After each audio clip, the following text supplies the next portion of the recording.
Thank you. So moving on to the next topic, which is a very important one indeed, and that's the transition from a career at sea to a career at shore. Now, many years ago, although I don't admit it really, before IMEC, I did a very brief spell in maritime recruitment. And one of the things I always took, and I was always shocked about, is how many really good qualified senior officers try and do the transition to ashore, don't really do it properly, and end up leaving the industry. And the knowledge leakage we're suffering at the moment is absolutely huge. So therefore, I'm pleased to introduce Darryl Bate, who is the director of the Marine Society, to talk about the charity's activities within this transition. Thank you, Darryl. Thank you. Thank you, Adam. Thank you, Joe. And good morning, good afternoon, good evening, wherever you may be. Really great to be joining this panel this morning. I found it interesting. At the top of the session, Adam mentioned this notion of the circular economy, and here we are talking about that final piece of that circular economy, which is around seafarers coming ashore and making that effective transition. So what I'd like to do is take you through a short presentation, if I may. And firstly, if that's coming through, I hope that you can see that blue screen. Just to indulge you a little and talk to you about the Marine Society. You know, I've been in this post just over a year. And what I find is that a lot of people know who we are, but they don't necessarily know what we do. So here's my opportunity. So a quick run through on our history. We were founded in 1756. We're actually Britain's oldest maritime charity, originally founded to provide young men to serve in the Royal Navy during the 100 Years' War.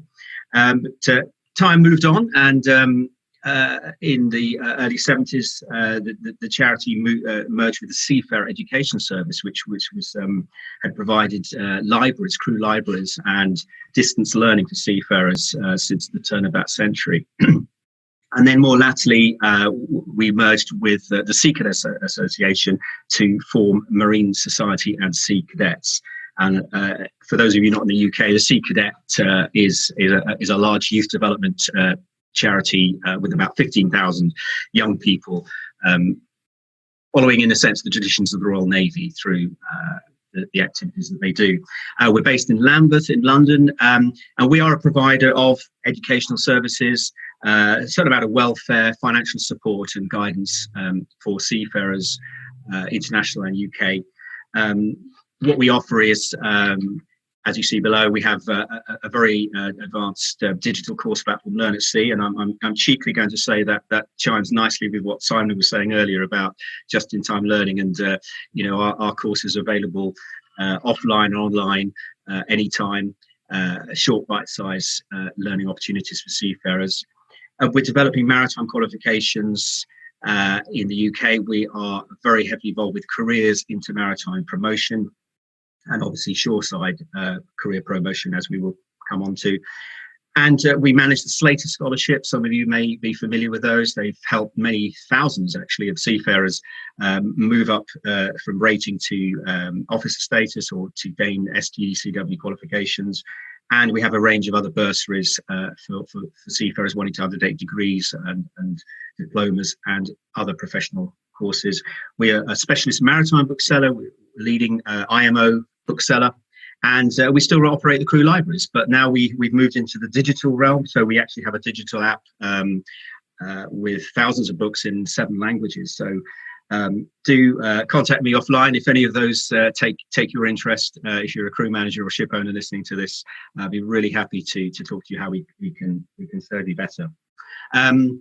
We all love a good infographic, don't we? And here are some numbers around what we've done in the last year. I'm not going to go through them all. I hope they speak for themselves, but there's a huge volume of activity that we undertake there for the benefit of seafarers. So I'll let you look at those at your leisure when you get this presentation afterwards.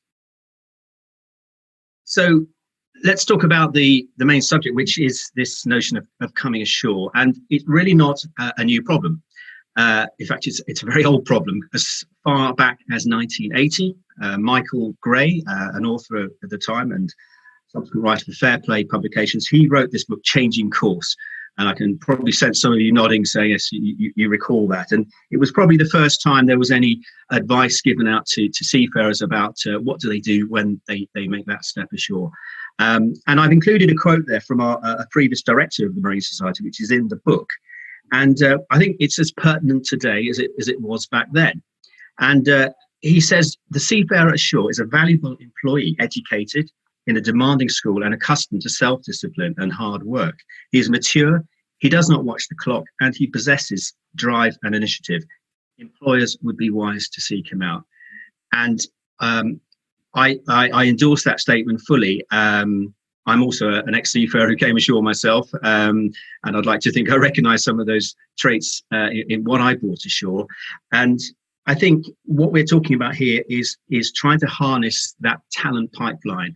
You know, we have these incredibly motivated, trained seafarers of all ranks who, you know, we do not want to lose that, you know, expertise and skill set to other sectors. We want to retain that in maritime, ideally. So that's essentially where you know, setting the scene, if you like.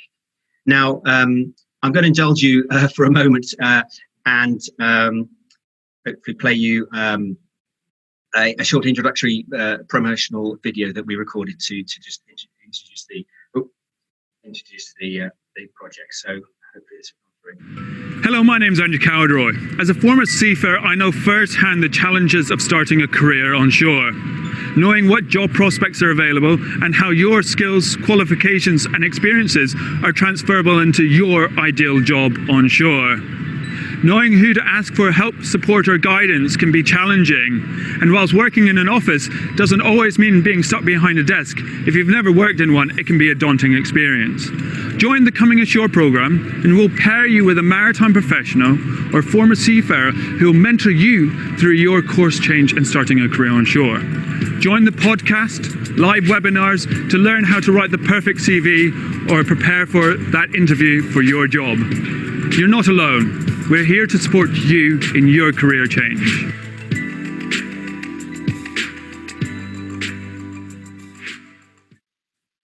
Okay. I hope you managed to see and hear all of that.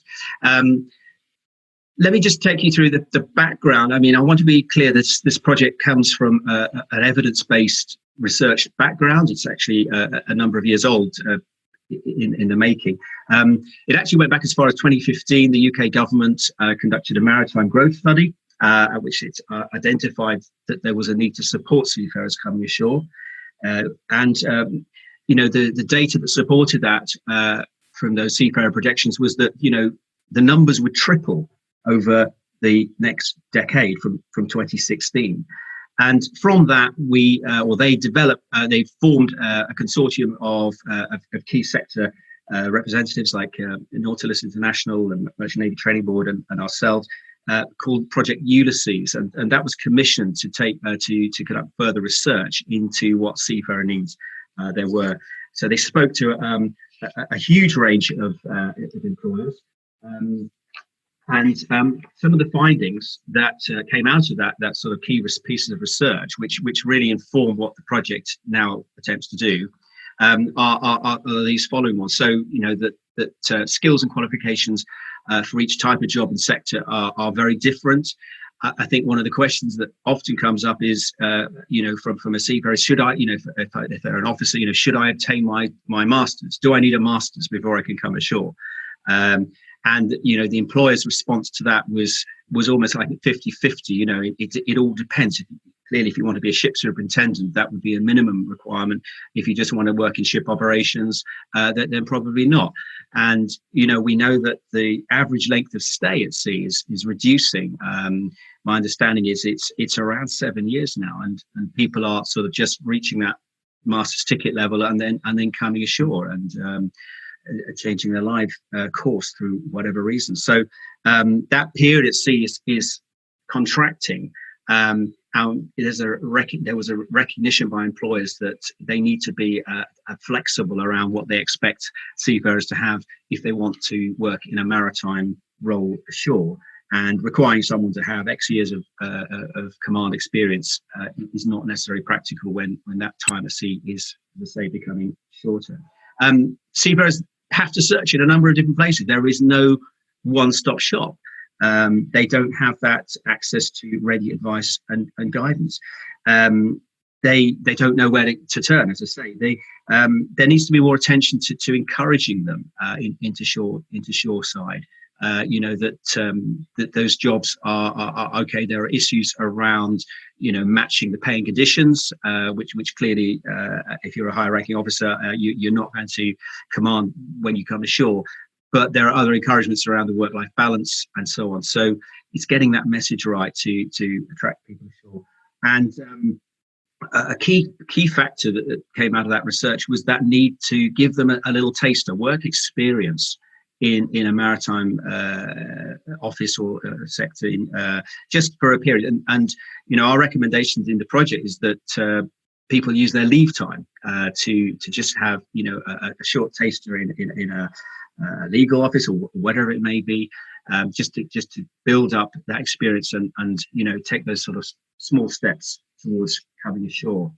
And interestingly, we are now in the era of the Maritime 2050, the Department for Transport's strategic map, and they have a people route map that sets out, it's very much about attracting people into maritime, but let's not forget to retain those who are already in maritime, as I say, when they come ashore. So the project has a number of deliverables. It's funded initially for a year, and I'll come on to those funders at the end to thank them. So we're into our 6th or 7th month now of the project, and we clearly, with any project, there are some KPIs, there's some deliverables, outputs that we need to deliver against. So they're quite modest. I think 50 seafarers per quarter receiving some form of information, advice and guidance, signposting, taking up opportunities. 75, we would want to access a specific resource that we provide. But the heart of the project is a mentoring program. And again, very modestly, we're looking to match 5 seafarers per month and get them started with a mentor. And then we have a female KPI participation rate. The 5% actually is quite challenging because probably across the sector, it's sort of 2 to 3%, the sort of deck engineer rating female representation there. But we think it's important for the diversity measure to include that. How does it work? Well, we use social media to promote the campaign to attract seafarers. We are reaching them internationally. It's not a UK based, it's UK based, but it's not UK confined. We want to reach seafarers of all nationalities. Once we get an interest through our social media marketing, applicant would register, complete what we're calling a needs analysis, just to sort of determine, well, what can we do for you? What stage are you at in your journey to coming ashore? And it's amazing. Some people could be 2 or 3 years out. Other people are ready to step ashore, within the next month. So we need to be flexible around meeting the different needs and determining what those are. We pretty much immediately put them into a closed LinkedIn group, which is a community group, really. It's really to form a place where they can communicate with each other, people of like mind, but also with our mentors. So the mentors are within that group. And we just find that a very effective way of monitoring, communicating with each other. We're exploring ideas of WhatsApp groups and so on. Just bearing in mind the connectivity issues at sea, often can delay communications. And then we conduct a personal follow-up with each one after they've registered, just learn a little bit more about the individual and sort of take them through what we call a decision tree process. So again, just trying to sort of slot them into the right support that they need. They may not be ready for a mentor relationship. They may just want to find some information first. But just encouraging them to think about, to take the right decisions about that step ashore.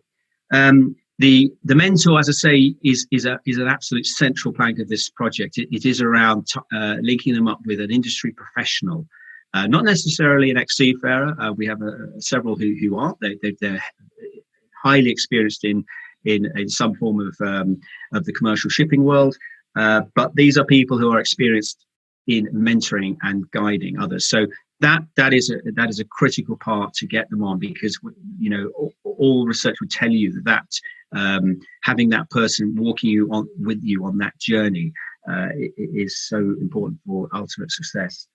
And then another element will be it's a little bit set back because of the lockdown that we've experienced and the impact on businesses closing, but a work experience placement. So we want to find partners, organizations where we can secure a short placement for our members on this project. We'll then conduct reviews of progress as we go through every few months, just to sort of make sure that they're on track and they're getting the support they need. And of course, ultimately, we hope they make that transition ashore. I mean, what we're finding is there's a sense of I'm calling it the yo-yo effect. People will take a step ashore for a period of time. They'll try something, then they'll be lured back by that tempting one-off contract, to go back to sea, and that's fine. I mean, that's all part of that process, but it's very important they have an end state, an end goal in mind, and don't be too, that yo-yo effect can be distracting and make progress hard. Benefits which we offer and growing as with all the time. A range of things here. We help them with their CVs, online networking, as I mentioned, the mentoring. We've teamed up with Spinnaker Global HR specialists to provide profiling tools to personality profile, so they can assess their strengths and weaknesses, work on those. We're building up some expert webinars, so people recording, pro bono for us, some webinars that are introductions to certain sectors in maritime. We, as I mentioned, trying to set up more placements as we go. We provide free access to our at sea, and we have some at shore courses, which are little courses focused on maritime careers ashore, and we have discounts, for example, Institute of Shipbrokers, Lloyd's Maritime Academy, and bursaries that we can help them with professional courses. So a suite of sort of support there that people joining the program can access, all funded, as I say, through the project. How are we doing? Well, as I say, we're 6 to 7 months in. Those are the numbers to date. We've got a number of registrations, mentoring going on. We have a great cadre of mentors, eight so at the moment. We built up a suite of podcasts with each of our mentors, video trails, and a few webinars. And do follow us on social media, or subscribe to our channels on YouTube, Instagram, Spotify, and you can access all of those. We've developed toolkits. We want to make sure the mentor and the mentee process is very carefully managed and standardized. We want to ensure that the quality of mentoring is right, and therefore we work with specialist HR consultants, Karen Waltham and others, to develop these toolkits that support both the mentor and the mentee. And we have a dedicated website with sort of password protected for members to access our resources. But it's not all about numbers. It is about the individual, the impact on lives. And I just thought I'd include just this one email. This is just an example of someone who's already benefited, and they just gave some feedback.